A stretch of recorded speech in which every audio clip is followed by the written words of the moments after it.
cultural transformation that organizations and different sectors are facing. I think we're trying to become future ready and trying to understand what that means in terms of processes, of people, so the capabilities that we require, along with how we actually embed our superpowers like data and technology and digital and what that really means.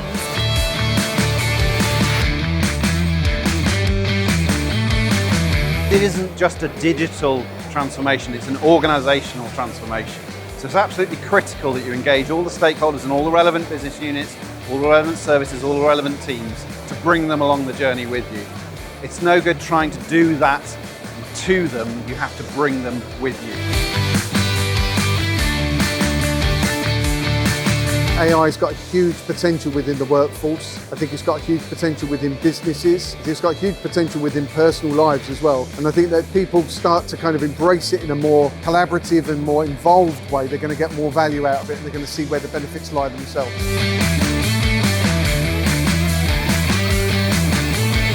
I did manage to meet a spectrum of left to right from various technology leaders, from top leadership to innovator, entrepreneur, and the networking opportunity was amazing.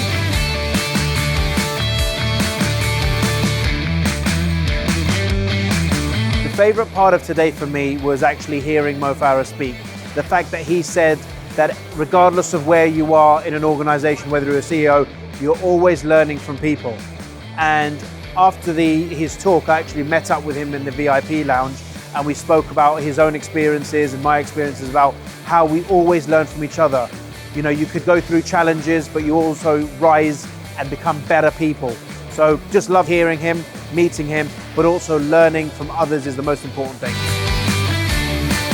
Can't forget about AI, but think about AI on post-quantum, it's AI on steroids. So definitely make sure that you're starting the post-quantum preparedness journey.